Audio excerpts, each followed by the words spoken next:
Namo Bhagavate Vasudevaya.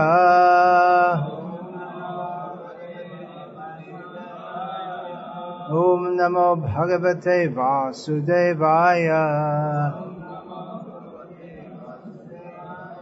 Om Namo Bhagavate Vasudevaya.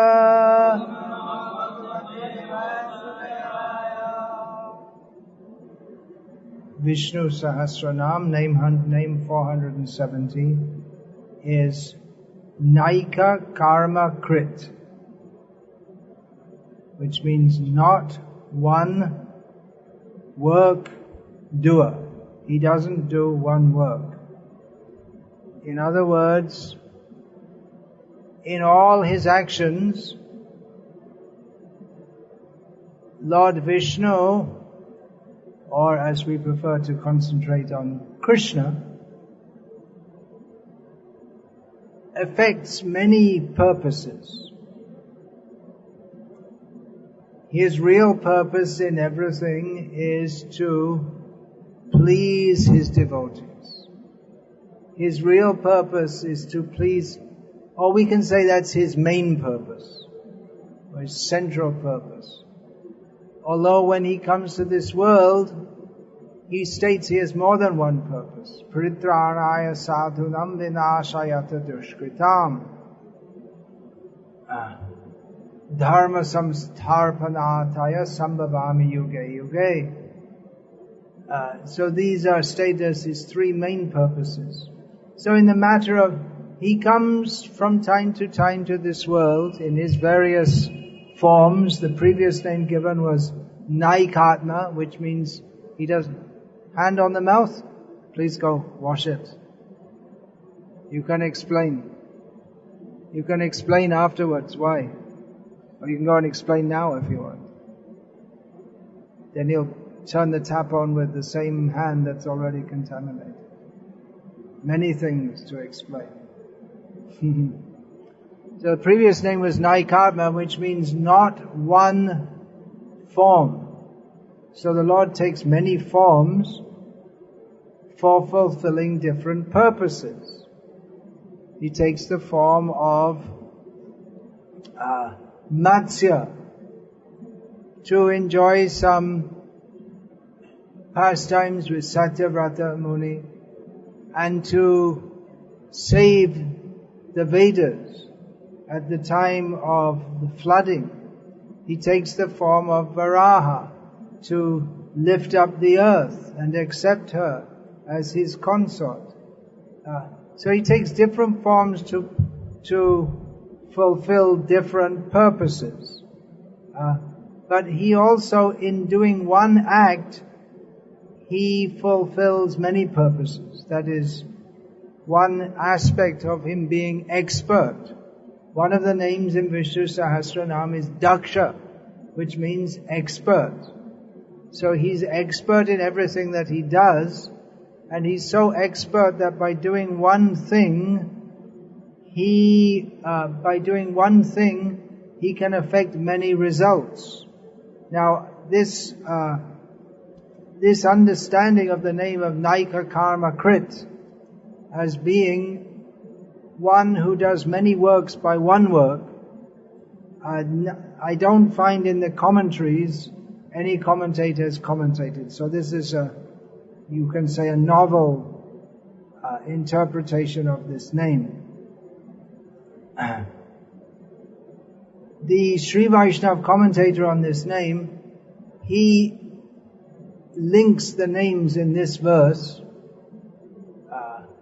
which have come up, Shvavash, Vyapi, Naikatma, and now Naikakarmakrt. He links them all to the pastime of the Lord who appeared at the time of the churning of the milk ocean, and he was Naikatma. In that Leela, he was not in one form. He took many forms, or several forms in that pastime. He took the form of, himself as Vishnu, as taking taken the role of one of the demigods. He took the form of Kurma to support the Mandara mountain, which was being pulled by the demigods and the demons, with Vasuki, the snake, who's also a Vibhuti representation of Krishna. So he was also present. Then he appeared in a many-handed form on the top of the mountain, and he also appeared as the Mohini. Truly, Bhagavan is inconceivable. We can't imagine him appearing in the form of a tortoise, Kachap. We can't imagine appearing in the form of a pig. But then they're all male forms, but he also appears in a female form. He appears as an atheist, which is why we were just seeing the Dasavatar in the Sri Vaishnava Sampradaya. They don't accept Buddha among the Dasavatar, but we do among the Gauriyas, and he is mentioned also in Srimad Bhagavatam as one of the avatars of the Lord. Well, I might as well say that verse, seeing as I was revising it. Tatah kalo sambhavritte sammohaya sura divisham buddho nam nanjana sutta kikateshu bhavishyati. In future, Sutta Goswami says, because he was speaking 5,000 years ago and Buddha came after that. So in future, at the beginning of Kali Yuga, for the purpose of bewildering the enemies of or those who are envious of the godly people, the son of Anjana will appear in the province of Kikata, Gaya, as the son of Anjana, and that is the Buddha avatar. So he's not only is he not one form, but he's not at all stereotyped. He does many things. He's an not stereotype. He's not a boring God. There's this idea of God who sits on a cloud, throws everyone into hell. Okay, you can go to heaven. Die! You can go to hell. Oh! Just sitting there. Heaven, heaven, heaven, heaven, hell, hell, hell, hell, hell. It seems there are many more are going to hell than to heaven. So, if you're lucky, you get the right. There's no way of saying intelligently what you should do to go to heaven. Just you have to be lucky enough to believe in the right thing that they say. But Krishna, he's not at all some old man sitting on a cloud. He's a young, very attractive young boy. And he plays in Vrindavan, but that's not all. He does many things. He also does karma. He often speaks about his namam karmani limpanti name karma phale spriya. He says, I'm not attached to doing any work, but I do work. But his karma is not like our karma. When you say Naikakarmakrt, he does many activities. So you can say someone who does many activities, they're very expert. In cricket, everyone, well, at least the males here, they all know about cricket. I probably know less about cricket than all of you, because I never had any interest in it. Whereas people from India and now Bangladesh, they've also become interested in cricket, although previously they weren't very much interested in cricket. But just in the last generation, they've become interested. When I was in Bangladesh in the 1980s, it wasn't a big thing. But now I was just there a few days ago, and I saw even in the villages, the young boys are playing cricket. So in cricket they say an all-rounder. So Krishna is the real all-rounder. He's expert in everything. Everything. He's anything you can imagine and many things you can't imagine. But the point is, he does some work. Now you may think, well, I don't want to work. I want to get liberated from this material world and stop all work. Work? If I had enough money, I'd just retire. I don't want to work. However, we should understand that Krishna's work and our work, it's not the same. Krishna doesn't have to go to a factory or an office or a shop or go door to door knocking on people's doors trying to sell something. But nevertheless, Krishna has activity. Our activity in this world is simply the cause of further bondage within it. But Krishna's activities, they are always on the platform beyond bondage. Krishna is, not only is Krishna free from the bondage of this world, but simply by understanding that Krishna is free from the bondage of this world, we get free from the bondage of this world ourselves. What's that verse? Very famous verse from Bhagavad Gita. Who can say in this regard? Anyone? No. Alright, I'll say it. Janma karma cha me divyam evang yo veti tattvataha. Now you're saying it, but you couldn't think that means you're just learning the Sanskrit, but you're not thinking what it means.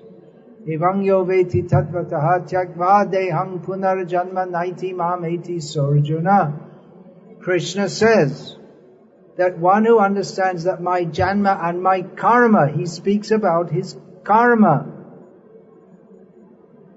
they are divya, they are not of the nature of this world. Then, Krishna says, they themselves become liberated from having to take another body. They come to me. And when they go to Krishna, what do? Well, in Krishna's world, there's also karma. You say, well, I don't want to go there. I'm doing karma here. I don't want to go somewhere else where there's more karma. But Krishna's karma is technically called Leela, which means something like a drama. It's all play. It's all fun. It's all enjoyment. Ananda chinmaya rasa pratibhavita vistabhirya eva nijyarupataya kalabihi goloka eva nivasatya kilatma bhuto govindamadi purusham tamaham vajami. Well, the particular point I wanted to take out here is Ananda Chinmaya Rasa. The rasa he enjoys is Ananda Chinmaya, blissful, spiritual. Ananda Chinmaya Rasa Mataya. What is that? Ananda Chinmaya Rasat Mataya Kalas. Tabhirya Eva. No, I'm getting mixed up. No, there's another one. Lilayatena bhuvanani jayachitya. By his leela, by his blissful leela, he rules over this world. So first of all, we should understand when we're speaking about Krishna not performing one kind of karma, he performs many kinds of karmas. But it's not like us who are working. There are people also who perform many kinds of karmas. Sometimes they have 2 jobs. People, they don't only have 1 job, they have 2 jobs. Some people have 3 jobs. Or people, they work in some office and then again they come home. The women, they have so much housework. Now they're protesting. They don't want to do so much housework. So everyone in this world has to do work. Krishna doesn't have to do work. First of all, we should understand, Krishna comes to this world, he does activities, he's not forced to. When he says he comes to this world, he destroys the demons, he doesn't have to come. He can do it through his agencies. There are so many demons in the world. Krishna could kill them with some, not even in a spectacular way, by making a war. If there's a war and many millions of people are killed, it's spectacular. But it can be just by some flu virus. There's nothing, in a war there may be something dramatic about it. It's not very dramatic, just a virus. We're told that just after the First World War, in which so many people were killed, there was a flu virus which swept the world, and in 2 years this flu virus killed more people than were killed in 4 years in the whole First World War. So Krishna has his agents. He also doesn't have to come to this world to pick up the devotees. Or he may just come very occasionally. He may send his representatives. The Bhagavad Gita is there. He doesn't have to come personally. But he does so to please his devotees. That is the main reason for coming to this world. But he does something also to set an example for others, and also because he likes to be active. There is an idea that, I don't want to do work, I just want to be peaceful, merge into some oneness. Or like Buddha, be very peaceful, calm. That's also stated in Bhagavad Gita, that the idea of attaining a state of calmness, that is, that when one is a state of samatva, when one is not attached to anything, not desiring anything. Shantana achirena digacchati. One can Krishna speaks about that. One can attain a state of peacefulness. But peacefulness is not all in all. Krishna's pastimes, they're mostly not very peaceful. Especially Parashuram, Nrsimhadev, not very peaceful pastimes.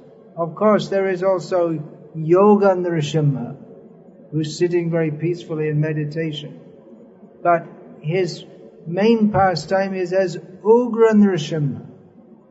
Otherwise, if you're just peaceful as a lion, what's the point in being a lion? A lion gets his glory from his violence. The lion is the king of the jungle, not for being peaceful, because he dominates by his strength and his power. So Nrsimha, he comes in that particular form to demonstrate the anger of the Supreme Lord. And again he comes as Buddha to show the peacefulness of the Supreme Lord. As Rama, he's by nature very peaceful, but when required, he will kill all the demons. So many demons he killed with his bow and arrows. So, Krishna, he's full of activities, full of love. The impersonalists, they want to merge into a state of peacefulness, no activity. When there's activity, there's not peacefulness, because you're always having to think what to do next. But Krishna's pastimes, they're full of love. Love means activity. If you love someone, it's not a matter of just sitting and looking at them. There has to be some activity. Dadati pratigrihnati guhyamakyati pritchati bhunkte bhojayate chaiva Shadvidha Priti Lakshanam. Between devotees there are six exchanges of love. To give something, to give a gift. Then if a gift is offered, to accept it. To reveal one's mind in confidence. And to discuss very confidentially with devotees, to talk with them, and to question them also. To feed devotees and to accept food from them. So these are activities. These are exchanges of love. And between Krishna and his devotees there are many exchanges of love. When one is serving Krishna in Dasya Ras, he serves Krishna depending on his particular service. He may put on his shoes. In Vrindavan, Krishna doesn't wear shoes. Outside Vrindavan, he does. So one may put on his shoes, take them off. Or one may help Krishna to get dressed, or clean the room where he stays, help to prepare the bath water, and so many things as the servant of Krishna. When one is a friend of Krishna, one may serve Krishna. There are different levels of friendship. One who is in a very intimate, friendly relationship may play with Krishna and even fight with Krishna in a friendly fight. So these are activities. And Krishna himself, he may take the form of servant of Nanda Maharaj and carry Nanda Maharaj's shoe on his head to bring to him. So these are exchanges of love. Where there is love, there is activity. Someone is serving someone else to demonstrate the love. If it's only I love you, only talking, then where is the love? Hanuman is known as the greatest servant of Lord Ram, and he is always chanting the glories of Lord Ram. Let us chant the glories of Lord Ram. Jai Shri Ram, Jai Shri Ram. So Hanuman is because wherever we chant the glories of Lord Ram, Hanuman will come. He's chanting the glories of Lord Rama. But it's not just that he's talking. When required, he will do all kinds of services. Jumping over the ocean, finding Sita, burning Lanka, bringing the mountain. Can't find the herbs? Okay, bring the whole mountain. Giving good advice, because after all he was the minister in the government of Sugriva. So giving good advice. Vibhishana's come, no, don't trust him. Hanuman says, yes, you trust him. He's alright. He's good. So he serves in many ways. And Krishna also serves his devotees. As an exchange, he performs activities for the Pandavas. Sometimes he would act as their night watchman. Sometimes he would act as their minister, giving good advice. Sometimes he acted as the servant by becoming the charioteer of Arjuna. Sometimes he acted as the messenger for Yudhishthira to the Kauravas. So in this way, Krishna performs many activities. He's not a lazy person. Please take the child who's screaming to the back. Krishna is not lazy. He's very active. He likes to be very active. And in all kinds of ways. In all kinds of ways, conceivable and inconceivable. He takes many forms. He's Naikakarmakrt. means he takes many forms for performing many activities. He's not just some Madame Tussauds wax museum figure, or we may think we see the deity. He's just standing there. But he has so many activities. He took the form of Kurma. That was a specific form suitable for balancing the Mandara mountain. He took the form of Varaha, which was a form specifically suitable for picking up the earth.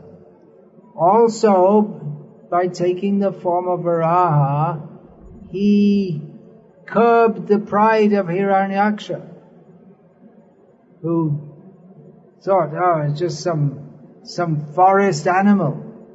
I'm the mighty Hiranyaksha who has conquered the whole universe.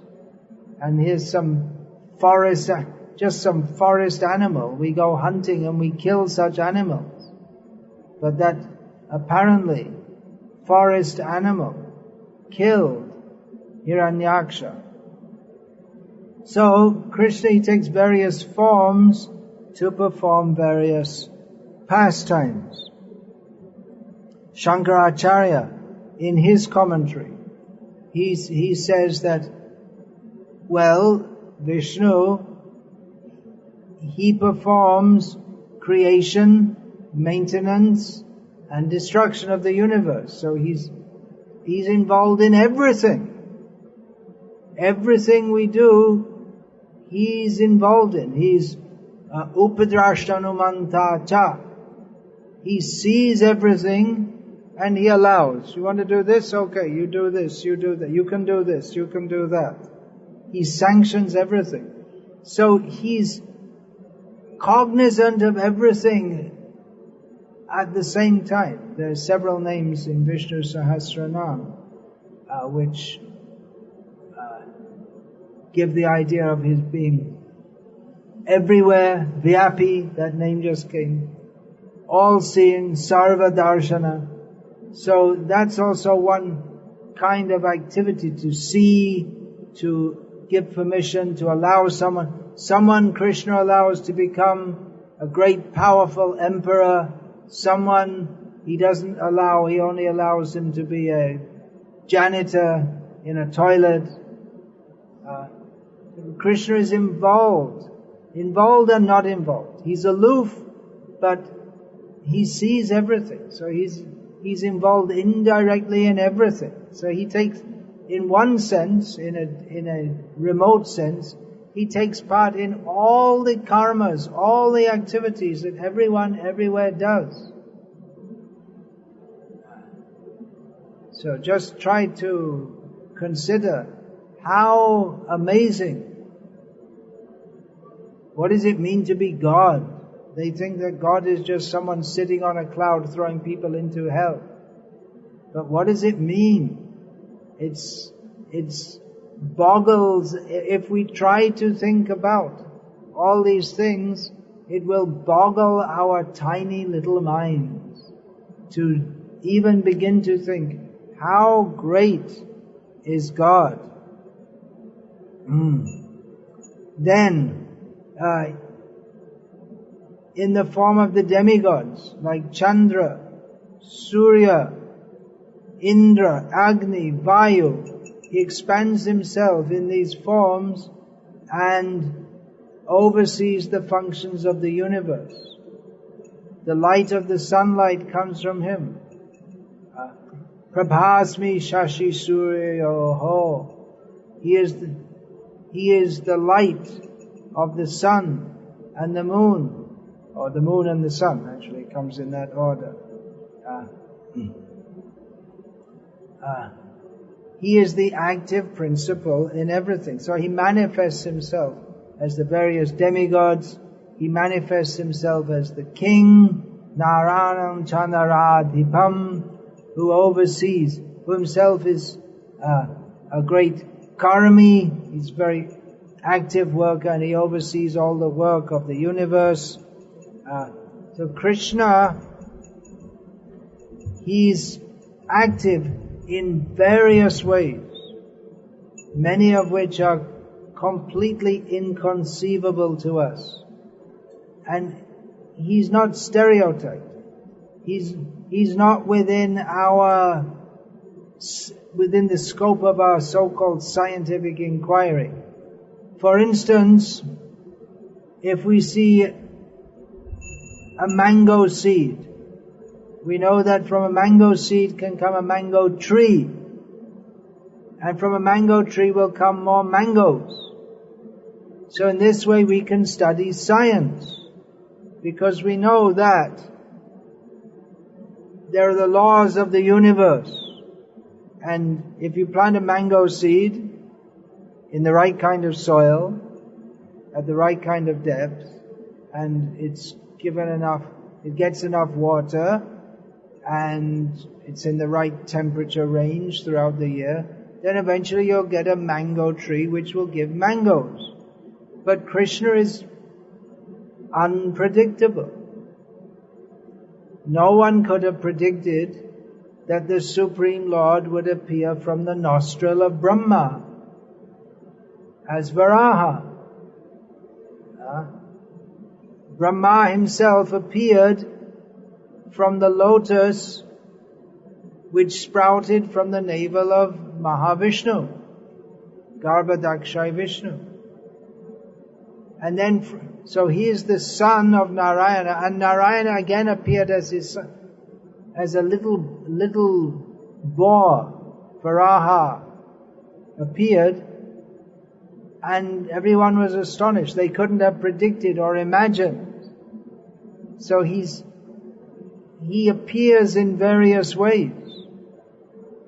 He appears in the human form as the child, just like Anjana Sutta, that name was just given Buddha. He appears as the son of Anjana. He appears as the son of Devaki, the son of Yashoda. He appears as the son of Aditi, of Kaushalya. He also appears out of a pillar. He's not born in one way. He's Janma Karma Chame Divyam. His activities are divine, which means they're not restricted to our way, to the limits of our material understanding. So he's also Naikaja. That's one name which is given here in Vishnu Sahasranama. He doesn't take one birth. And not only does he not take one birth, there's not one way of, just like he does all kinds of diverse activities, so he's born in various ways either. He's not only born from parents, but he's born from a pillar as Nrsimha. He's born from the nostril of Brahma. Even Brahma didn't know what was going on. He didn't think, oh, I'm pregnant in my nose. He didn't think. Just Brahma appeared. There's no pregnancy or any such thing. Then Mohini Murti just manifested herself. The little fish who became the great Matsya avatar. Which egg was he born from? We don't know. He was there in the water. So in this way, Krishna manifests himself in many ways. And those who have spiritual vision, they can see his presence in all activities and in all respectable persons. For someone who understands the nature of Vishnu, they see him present in all persons. And particularly they see him manifest. They see the mother is representative of God. The father is a representative of God. The teacher, the king. So they see he is manifested, but in various forms, and performs various activities. So in this way we can understand. There's a lot more to say about this, and I plan to speak about it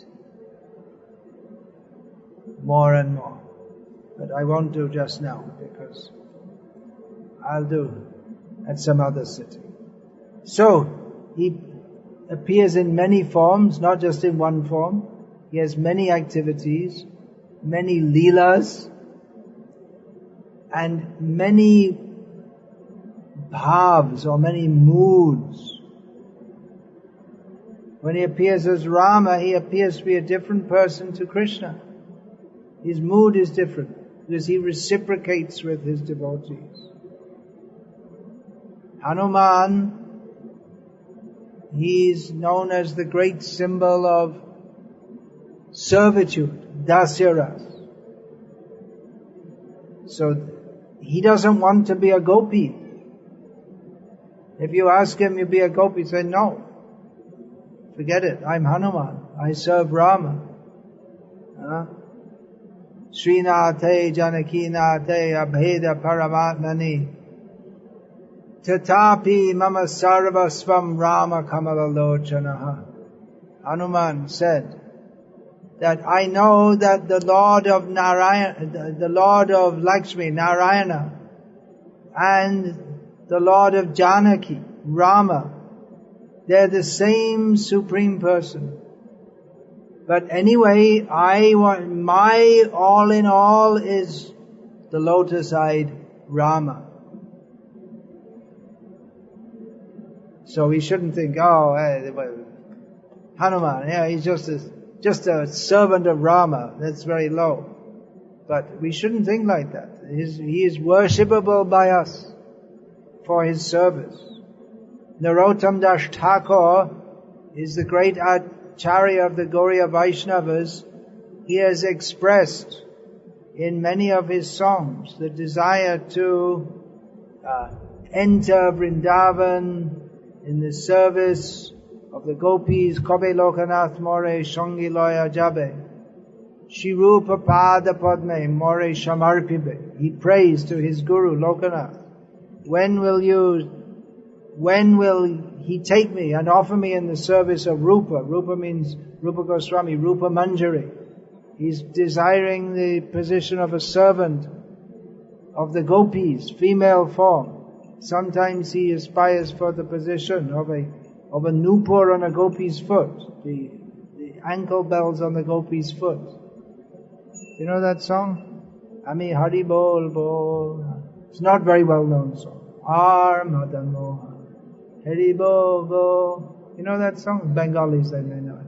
It's a unique song in which he's praying for the position of the not exactly the nupurs, the Shadikibali Junjana, that makes that sound. The ankle bells. So, but he in his Prema Bhakti Chandrika, he also praises Hanuman with this same verse which I just quoted. He praises him for his position of service.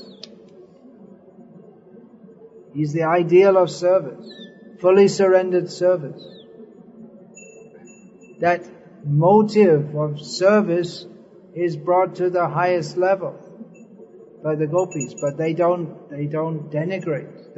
The gopis will also worship. If they were, of course, generally Hanuman, you won't find him in Gopi Leela, but the gopis, they know about Ram Leela. Anyway, this is they're saying that Naikakarmakrt, not one form. The devotees, the Gauriya Vaishnavas, they are enjoined to particularly concentrate on the form of Krishna, Dvibhuj Murlidhar, two-handed holder of the flute in Vrindavan. And generally people concentrate on one form, just like in some traditional families. The family deity will be Balaji in Tirumala, or Ranganatha Swami in Sri Rangam, or maybe there are so many Divya Deshams, there's so many forms of the Lord. So concentrating on one particular form. But at the same time we should know that he is Naikakarmakrt, not only one form. And all the deities, they all have their pastimes. It's not that there's some statue. They all have their particular leelas. There's so many leelas. All the great devotees, they reciprocate with the Lord. We may see stone, but the devotees, they see, this is Krishna. Yeah? Pratima naha tumi sakhat Brajendranandam. We find in the Chaitanya Charitamrita. The one devotee, he wanted Gopal to come. You have to come. You're supposed to be the witness. This man, he told me that he would give his daughter in charity to me. Now he doesn't want to give. You're the witness. So Gopal, you have to come and walk with me back to my village. Gopal said, well, I never heard of a deity walking before. But then the devotee, he defeated him in logic and said, if you can talk with me, then you can walk. So come. You're not a statue. Pratima nahatumi shakat brajendranana. You're directly Krishna. So I know you can walk, you can talk, you can steal butter, you can steal the gopis' clothes, and you can give witness. You come on, you have to walk.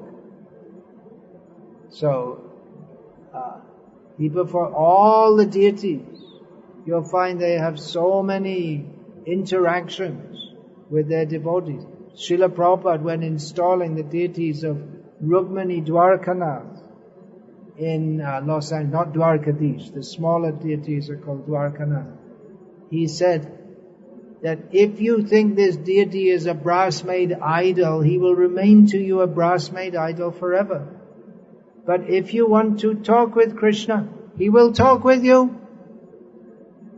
He wants to talk with you. He gave the example, Vangshidas Babaji, he was talking with his deities. But Prabhupada said, you have to prepare yourself for that. So by hearing about Krishna, his various activities, all these deities, they have so many activities. There's one deity there in Kanchi. That's, what's his name? Swabhakta. The name means he followed the order of his devotee. Can anyone remember? You have anyone from South India? The very name, I just can't remember. Yukta, what's his name? The very name means he followed the order of his devotee. There's another in Kanchi, Pandavaduta. He's the messenger for the Pandavas.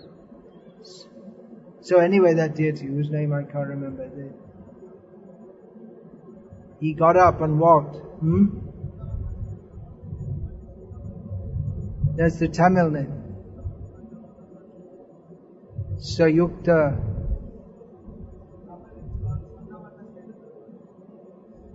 Yeah.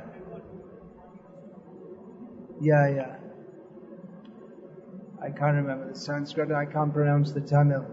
Yeah, so he got up and walked away, and when he came back, he lay down on the other side. That's his particular. So all the deities, they're active.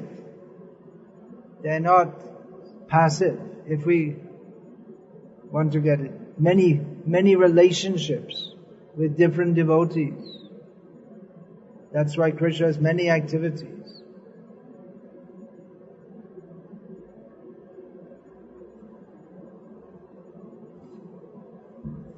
So we heard something about Krishna. Hare Krishna.